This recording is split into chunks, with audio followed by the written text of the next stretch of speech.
Sir നമസ്കാരം. നമസ്കാരം. Sir നമുക്കറിയാം UDFന് ഒരു സമ്പൂർണ്ണ ആധിപത്യം ലഭിച്ചിരിക്കുന്നു അല്ലെ?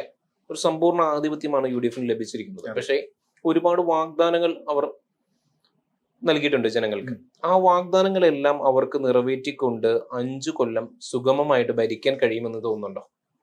സാറേ, അതിൽ ധാരാളം പ്രശ്നങ്ങളുണ്ട്. ഉം. UDFനെ സംബന്ധിച്ചിടത്തോളം അത് ഒന്നൊന്നായിട്ട് നമ്മൾ പരിശോധിച്ചാൽ അവരുടെ ആദ്യത്തെ പ്രയോറിറ്റി എങ്ങനെയെങ്കിലും അധികാരം തിരിച്ചു പിടിക്കുക എന്നുള്ളതായിരുന്നു. അപ്പോൾ അങ്ങനെ അധികാരം തിരിച്ചു പിടിക്കുക എന്ന് പറയുമ്പോൾ തന്നെ അവർക്ക് ഇപ്പൊ എത്ര സ്റ്റേറ്റ് ഇന്ത്യയിലുള്ളത്? ഒരു വളരെ ചുരുങ്ങിയ സ്റ്റേറ്റ്സിൽ അത്രയല്ലേ ഉള്ളൂ. ഒരു കാലഘട്ടത്തിൽ ഈ ഇന്ത്യ മഹാരാജ്യം മുഴുവൻ ഭരിച്ചിരുന്ന ഒരു പാർട്ടിയാണ്. അത് അത്രയധികം പിറകോട്ട് പോകണ്ട. നമുക്ക് BJP വരുന്നതിന് മുൻപുള്ള കാലഘട്ടം ജനതാദളില് കുറച്ചു നാൾ കിട്ടിയ ഒരു പ്രാമുഖ്യം, അതിനപ്പുറം ഇപ്പുറം നോക്കിയാൽ കോൺഗ്രസ് എന്ന് പറയുന്നത് ഇന്ത്യയുടെ ഒരു പൊളിറ്റിക്കൽ ഐഡിയോളജി എന്ന രീതിയിലാണ് പലരും കണ്ടുകൊണ്ടിരുന്നത്. അതെ. അപ്പൊ നമ്മൾ തന്നെ ചിന്തിച്ചിട്ടുണ്ട്, ഈ കോൺഗ്രസിന് അധികാരം നഷ്ടപ്പെട്ടാൽ നമ്മൾ കേട്ട കുറെ വിദേശകാര്യമന്ത്രിമാരുടെ പേരുണ്ട്, ആഭ്യന്തരമന്ത്രിമാരുടെ പേരുണ്ട്, അതേപോലെ പ്രധാനമന്ത്രി, ഇവരൊക്കെ ഭയങ്കര കഴിവുറ്റവരായിട്ട് എത്രയോ നാൾ നമ്മൾ തെറ്റിദ്ധരിച്ചിരുന്നു. കാരണം പത്രപ്രസ്താവനകളും മാധ്യമങ്ങളും ഒക്കെ അവരുടെ നിയന്ത്രണത്തിലായിരുന്നു. ആ രീതിയിൽ ഇതെല്ലാം കേട്ട് ഇവർക്ക് അപ്പുറം ഒരു ലോകമില്ല. ഇപ്പൊ രാജീവ് ഗാന്ധി, ഇന്ദിരാഗാന്ധിയൊക്കെ മരിച്ചപ്പോൾ സാധാരണ ഇന്ത്യക്കാർ സ്നേഹം കൊണ്ടല്ല, ഞങ്ങൾക്കിനി ആരുണ്ടെന്ന രീതിയിൽ കരഞ്ഞൊരു കാലഘട്ടമുണ്ട്. ആ കാലഘട്ടത്തിൽ നിന്നുകൊണ്ടാണ് ഇന്ന് 3 സംസ്ഥാനങ്ങളിലേക്കോ 4 സംസ്ഥാനങ്ങളിലേക്കോ ഈ പാർട്ടി ഒതുങ്ങിപ്പോയത്. അതെ. അപ്പൊ അങ്ങനത്തെ ഒരു അവസ്ഥയിലേക്ക് വന്നപ്പോൾ കർണാടകയിൽ അവർ എന്താ ചെയ്തത്? കർണാടകയിൽ ഇതേ സെയിം മെത്തേഡല്ലേ അവർ ഉപയോഗിച്ചത്. അതായത് അധികാരം എങ്ങനെയെങ്കിലും പിടിക്കുക. അധികാരം പിടിച്ചു കഴിഞ്ഞാൽ 5 വർഷമുണ്ട്. ഈ 5 വർഷം കൊണ്ട് എന്തെങ്കിലുമൊക്കെ നടപ്പാക്കാൻ ശ്രമിക്കാം. നടപ്പാക്കാത്ത കാര്യങ്ങൾക്ക് ന്യായീകരണം കൊണ്ടുവരാൻ സാധിക്കും. കാരണം എന്താ? ഒന്ന്, കേന്ദ്രമാണ്, കേന്ദ്രത്തിന്റെ കുഴപ്പമാണ്, കേന്ദ്രം ഭരിക്കുന്നത് ഞങ്ങളല്ല, ഇത് പറയാം. ഇതിപ്പോ കേരളത്തിൽ നമ്മൾ നിരന്തരം കാണുന്നതല്ലേ, ആര് ഭരിച്ചാലും കേന്ദ്ര അവഗണന എന്ന് പറഞ്ഞ് നിരന്തര പ്രക്ഷോഭങ്ങൾ, വർഷത്തിൽ ഒരു തവണ ചടങ്ങ് പോലെ കൃത്യമായിട്ട് ദേശീയ പണിമുടക്ക് എന്ന് പറഞ്ഞൊരു അജണ്ട കൊണ്ടുവന്നിട്ട് കേരളത്തിൽ മാത്രം ആൾക്കാരുടെ ജനജീവിതത്തെ തടസ്സപ്പെടുത്തുന്ന ഒരു കാര്യം നമ്മൾ കണ്ടിട്ടുണ്ട്. അപ്പൊ ഈ തെറ്റിദ്ധാരണ നാടകങ്ങളിലൂടെ ആവർത്തിച്ച് ജനങ്ങളെ കൺവിൻസ് ചെയ്യാമെന്നാണ് ഇവർ കരുതുന്നത്. നമുക്കറിയാം ഒരുപാട് വാഗ്ദാനങ്ങളാണ് ഇപ്പോ അവര് നൽകിയിരിക്കുന്നത്, ജനങ്ങൾക്ക് മേൽ നൽകിയിരിക്കുന്നത്. ഒന്ന്, നമുക്കറിയാം സ്ത്രീകൾക്ക് സൗജന്യ യാത്ര KSRTC. ഇത് പ്രായോഗികമാണോ? KSRTC ഇക്കാര്യം പ്രായോഗികമല്ല. കാരണം സർക്കാർ സബ്സിഡി കൊടുക്കണം ഈ എമൗണ്ടിന്. ഇപ്പോൾ തന്നെ സബ്സിഡിയിലാണ് നിൽക്കുന്നത്. ഇനിയിപ്പോ നമ്മൾ കാണാൻ പോകുന്നത് KSRTC സൗജന്യ യാത്ര നടത്താൻ, അതായത് അത് അനുവദിക്കാൻ UDF തീരുമാനിക്കുമ്പോൾ തന്നെ ഒരു വലിയ സമരമുഖം LDF തുറക്കും. LDFന് ഇനി സമരത്തിന്റെ ഒരു ആഘോഷകാലമാണ് വരാൻ പോകുന്നത്. ഇത്രയും നാളും കേരളത്തിലെ എല്ലാ കാര്യങ്ങളും 100% ഭംഗിയായിട്ടാണ് പോയിരുന്നത് അവരുടെ കാഴ്ചപ്പാടിൽ. പക്ഷെ ഇനി അങ്ങനെയല്ല. ഇനി അടുത്ത നിമിഷം മുതൽ അവർ സത്യപ്രതിജ്ഞ ചെയ്ത് കഴിഞ്ഞാൽ ഉടനെ, അല്ലെങ്കിൽ അതിനു മുൻപേ തന്നെ അവർ സമര പരമ്പരകൾ തുടങ്ങും. അത് KSRTC ആസ്പദമാക്കിയായിരിക്കും ഒന്ന്. എന്താണ് കാരണം എന്ന് വെച്ചിട്ടുണ്ടെങ്കിൽ അത് ഒരു സൈഡിൽ നടക്കും. രണ്ടാമത്തത്, KSRTCയുടെ ഇപ്പോഴത്തെ അവസ്ഥ എന്താണ്? പരിതാപകരമാണല്ലോ, തീരെ പരിതാപകരം. ഇന്ത്യയിൽ ഇതേപോലെ ഒരു പൊതുമേഖല ഗതാഗത സംവിധാനം താറുമാറായി കിടക്കുന്നത് നമുക്ക് കേരളത്തിൽ മാത്രമേ. ഇതേ ആശയം തന്നെയാണ് അവർ കർണാടകയിൽ നടപ്പാക്കിയത്, അവിടുത്തെ റോഡ് ട്രാൻസ്പോർട്ട് കോർപ്പറേഷൻ. അപ്പോൾ അവിടുത്തെ പൊതു ഖജനാവിൽ നിന്നുകൊണ്ട് വലിയൊരു എമൗണ്ട് ആണ് ഈ റോഡ് ട്രാൻസ്പോർട്ട് കോർപ്പറേഷന് വേണ്ടി അല്ലെങ്കിൽ നീക്കി വെക്കേണ്ടി വരുന്നത്, ഇങ്ങനെ സൗജന്യം നൽകിയിട്ട്. അപ്പൊ ഇതേ ഒരു മാതൃക കേരളത്തിലും നടപ്പാക്കണ്ടേ? ഈ ഒരു മാതൃക കേരളത്തിൽ നടപ്പാക്കുമ്പോൾ പ്രായോഗികമായ കുറെ ചോദ്യങ്ങളുണ്ട്. ഇപ്പോൾ ഇവര്, അതായത് നമ്മുടെ സാധാരണ ലോക്കൽ ബസ് മുതൽ deluxe, express, Swift, super fast, AC, ഈ കാറ്റഗറിയിൽ പല ബസ്സുകളുണ്ടല്ലോ. ഇതിലേതിലായിരിക്കും ഒരു നടപ്പാക്കാൻ പോകുന്നത്? കർണാടകയിൽ ഏതൊക്കെ നടപ്പാക്കിയിട്ടുള്ളത്? ഇനി ഇന്ത്യയിൽ നമ്മൾ പൊതുവായിട്ട് നോക്കിയാൽ ഏറ്റവും കൂടുതൽ യാത്ര ചെയ്യുന്നത് ആരാണ്? സ്ത്രീകളാണോ? സ്ത്രീകളല്ല. അല്ല.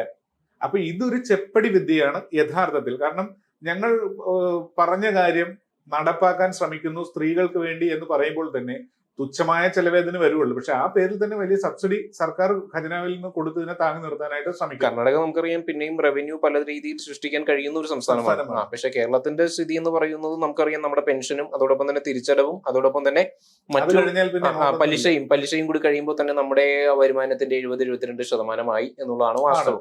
പിന്നെ ഇതുകൂടാതെ റവന്യൂ വരവ് എത്രയോ വർഷങ്ങളായിട്ട് കുടിശ്ശികയായിട്ട് കിടക്കുകയാണ്. അതായത് ഇവർക്ക് താല്പര്യമുള്ള ആൾക്കാരെ, എല്ലാ ഗവൺമെന്റും താല്പര്യമുള്ള ആൾക്കാരുടെ കുടിശ്ശികകൾ ശരിയായ രീതിയിൽ റിക്കവർ ചെയ്തോ അല്ലെങ്കിൽ കളക്ട് ചെയ്തോ എടുക്കുവാനായിട്ട് എല്ലാ ഗവൺമെന്റും എക്കാലത്തും പരാജയമാണ്. അതിൽ ഏറ്റവും വലിയ പരാജയമാണ് എക്കാലത്തും UDFന്റെ സമീപനം. കാരണം UDFന് പൊതുവെ LDFന്റെ രീതിയിൽ പറയുകയാണെങ്കിൽ മുതലാളിമാരുടെ തോളത്ത് കൈയിട്ട് നടക്കുന്നവരാണെന്നാണ് പറയുന്നത്. രണ്ടു കൂട്ടരും വ്യത്യാസമൊന്നും ഇല്ല എങ്കിൽ പോലും LDF-നെ കുറിച്ച് അങ്ങനെ ഒരു ആരോപണമുണ്ട്. അപ്പോൾ ഈ UDF-നെ കുറിച്ച് അങ്ങനെ ഒരു ആരോപണമുണ്ട്. UDF-ന്റെ ഒരു പ്രത്യേകത എന്ന് പറയുന്നത് UDF-ന് ഒരു ഏക നേതാവിന്റെ ചൊൽപ്പടിക്ക് നിൽക്കുന്ന രീതിയിൽ ഒരു സിസ്റ്റം അനുസരിച്ച് പോകുന്ന ഒരു പാർട്ടിയല്ല. എല്ലാവരും നേതാക്കന്മാർ, എല്ലാവർക്കും അഭിപ്രായമുണ്ട്, ശുപാർശയുമുണ്ട്, ഗ്രൂപ്പുകളുണ്ട്. നമ്മളിപ്പോ ഗ്രൂപ്പൊന്നും കണ്ടില്ല എങ്കിൽ ഇനിയിപ്പോ ഗ്രൂപ്പിലേക്ക് കാര്യങ്ങൾ നടക്കും.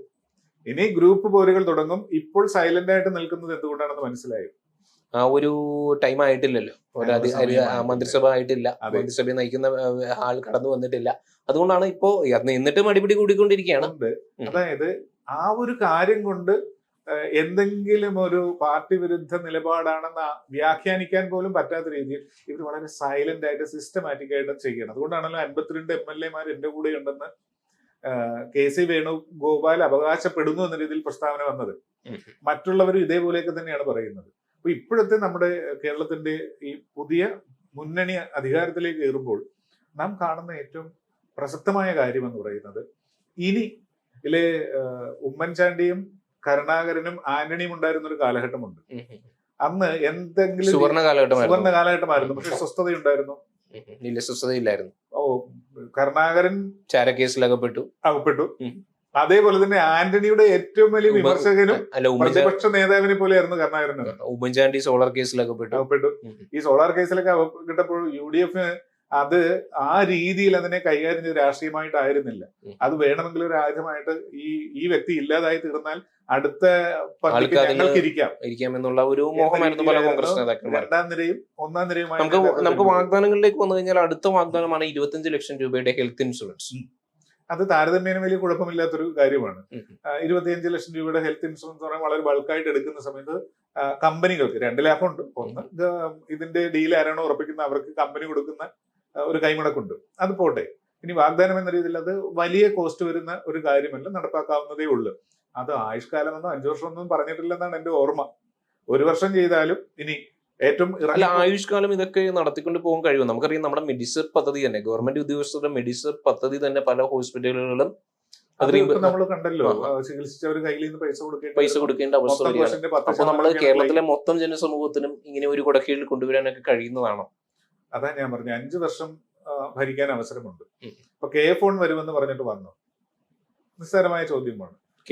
K-സ്മാർട്ട് എന്തെല്ലാം K ചേർത്തുള്ളത് പറഞ്ഞു, വന്നില്ല. ലാപ്ടോപ്പ് കിട്ടിയോ? എല്ലാവർക്കും ഒന്നും കിട്ടിയില്ലോ. എന്നിട്ട് അധികാരത്തിന്റെ മത്സരത്തിലേക്ക് വന്നപ്പോൾ LDF ഇത് വല്ലതുമാണോ ഉയർത്തി കാണിച്ചത്?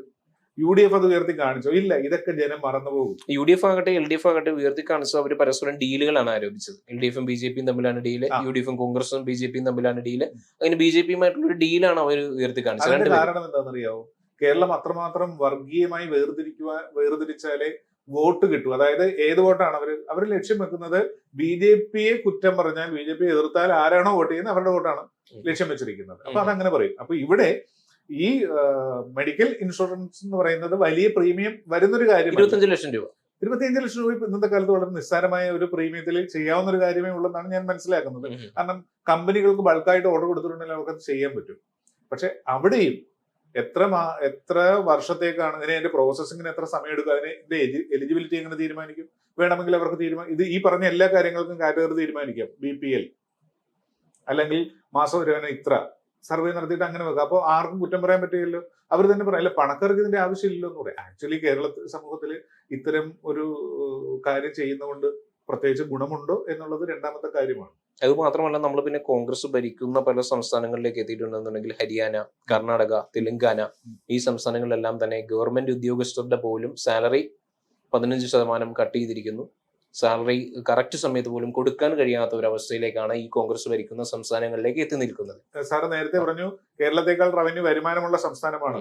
അതെ, കേരളത്തെക്കാൾ റവന്യൂ വരുമാനമുള്ള സംസ്ഥാനമാണ്. ആ സംസ്ഥാനത്തെ അവസ്ഥ ഇതാണെന്നുണ്ടെങ്കിൽ നമുക്ക് ഉറപ്പിക്കാം ഈ നൽകിയിട്ടുള്ള പല വാഗ്ദാനങ്ങളും കീറാമുട്ടിയായിരിക്കും എന്നുള്ള കാര്യത്തിൽ. അധികാരത്തിൽ കയറുക എന്നൊരൊറ്റ ലക്ഷ്യത്തോടു കൂടി തന്നെ ചെയ്തതാണ്.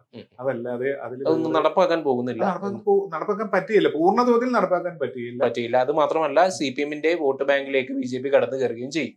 അത് സ്വാഭാവികമായിട്ട് ഇപ്പൊ തന്നെ സംഭവിച്ചിട്ടുണ്ട്. അത് വ്യാപകമാവുകയും ചെയ്യും. അതാണ് ശരിക്കും സംഭവിക്കാൻ പോകുന്നത് കേരളത്തിൽ. അതെ.